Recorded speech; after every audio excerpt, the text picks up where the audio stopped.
We literally hung a SM57 down from a balcony and then just pushed record and left it, and came back in the morning and we had like hours of frog singing. That's epic.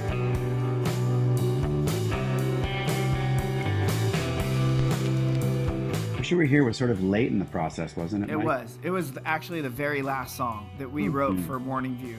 But just going back to Make Yourself for a second, Make Yourself really set the stage, at least for me, from the songwriting perspective, was like each one of these songs that we wrote, they all seemed to be special. They were like nuggets, like little shiny golden nuggets. They were unique. Each one had a different sound. And then, I remember like kind of writing these like chord progressions and then sharing them with Brandon, and Brandon would just pour his heart out, on these musical ideas, and they all felt really special and unique in different ways. And we went into a recording studio which turned out to be Hans Zimmer's recording studio. We had written the Warmth, Pardon Me, a handful of songs for Make Yourself, and we went into the studio and we had recorded them in a really shitty rehearsal studio with like kind of like the worst gear you could use, but they were well recorded for that. We went in and mixed them at Hans's studio, and they sounded fucking awesome. And that is actually, I think, what enabled like our record label and Kaz and the people that we were working with at Epic to say, okay, you guys can continue doing what you're doing, because there was already evidence that it was going to be great. And then when we went in to do Morning View, it was kind of like sort of just a continuation of that process. Like we got home from all of our touring with Make Yourself, and then like, I remember handing Brandon a disc. I actually think I have it somewhere. Oh, you got to release that. I have it too, Mike. I have the CD of it was like 7 or 8 guitar. It had Echo on it. It may have had an early iteration of Nice to Know You. It was a handful of things that became, it was just versions of the guitar riffs. It was like guitar riffs with like a click, with like a metronome. It was just like, and I would leave it like that on purpose, because the way writing these songs is like, for me, it was like unwrapping a present, and I want to unwrap the whole thing at one time. It was really fun to go through that process. So I would just like record these guitar riffs to like just a click, just something to keep time to, and then I'd send them to Brandon, and he would come back with like, these awesome lyrics. And then the rest of it, when we'd all get in the room and, start putting in drum beats and listening to what the bass sounded like, it was all like this fun process. We all just had so much confidence in our own vision for what that could be. I didn't feel pressure from the outside. Like I felt the pressure coming from ourselves, like to make great music. And our experience, I think, was that if we felt a certain way about it, that our audience would also share that feeling with us. That was, I think, our compass. Mm-hmm. With Wish You Were Here, I remember when we had written most of the record at this point, and we were, in this house, in this living room, writing together. And I remember when we started messing around with the musical arrangement for Wish You Were Here. We had been at the house now for a few months, and really we had this opportunity to really be in that house and in that environment. And it was on PCH in like northern Malibu, and it's this beautiful mess. It's like a mansion in the old school sense of the word, but it's like been in disrepair for decades now. It was in disrepair when we commandeered it, but it had a vibe. It was like sort of parts of it were like falling apart, but it had electricity. There were parts of it where like water was coming into the house, but there was this weird fountain grotto thing where frogs would congregate at night. Yeah. And that's how we got that like the frog sound at the end of the album. We literally hung a SM57 down from a balcony and then just pushed record and left it, and came back in the morning and we had like hours of frog singing. That's epic right there. That's epic. Yeah, we had to trick them though. We put a mic out and we were like, wait, and then they wouldn't do it for us. We had to just leave the microphone hanging and push record, and then we came back in the morning. Anyway, Wish You Were Here. that one just sort of spilled out of us. I remember hearing the riff that's like the the intro thing and the chorus riff, and then especially Mike your delay affected verse guitar work. And I was from a lyrical perspective, songwriting perspective, an indelible part of my experience with being at Morning View is that I was going through a breakup,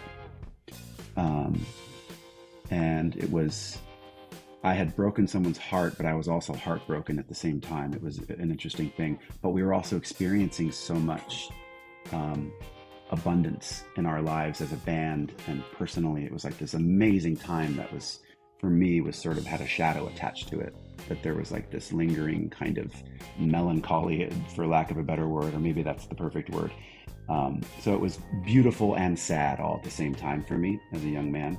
And so I just remember hearing that riff, I started humming the melody that became, that's the melody on the song now. And I walked across the street onto the beach on this beautiful night, and I was like kind of having a very sort of sensory tactile experience of looking at the water and pushing my toes in the kind of dewy sand at night there. And it was kind of chilly and there was a breeze, but it was beautiful. And I was in that moment I was sad, but I was also like, this is so fucking beautiful. God, I wish someone was here to share this with me. He was talking about me. Yeah, the song's about Mikey. Yeah. That's a beautiful story. It really is. Sounds like generally, Mike, you would be creating these chord progressions, and then Brandon, you would come in and it would flow out of you. And so it was never like you forced yourself to write. It was just a very natural process all along the way, which is not necessarily a typical thing. It was just how we interacted with each other. It was very... It's still how we interact with each other, by the way. It was very... That's how we play. It was very reactionary, Like, It's kind of like, you put your hand here, I'll put my hand here, and then your hand goes like this, and we just keep going until it's done. Part of that may be just you guys go back so far that you're like family. There's so much trust there that that's a really cool thing. So thanks for laying that all out. And also one more thing of note was that we got to the pretty much like the end of the recording process of Morning View. And I remember like we were all sitting around and we were all kind of like, we need one more song. Like we just did, like, it was like, we just need one more song. And that was when we wrote Where's You Were Here. It was, we just needed one more. It was right at the end of the whole thing. Yeah. Like, one more song. Okay, here's one more song. And that was it. Yeah, it's crazy. Can I just add one? Let me just add one more tiny little story to the end of this, which is not a small part of the life of this song.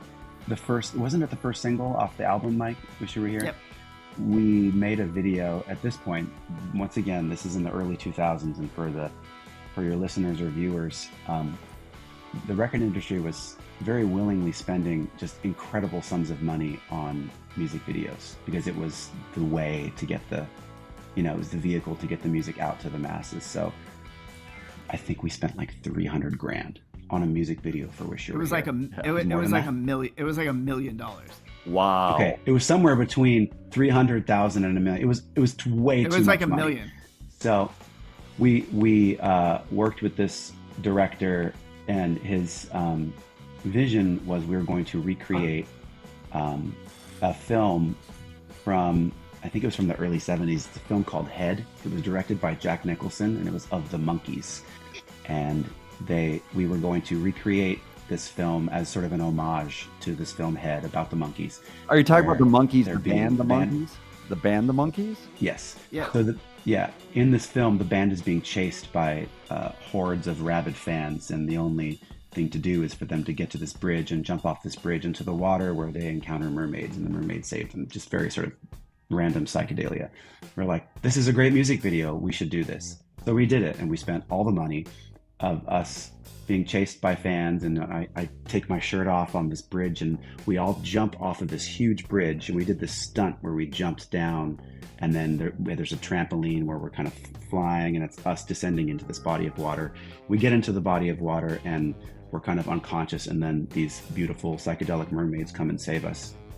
Then 9/11 happened. Wow. Yeah.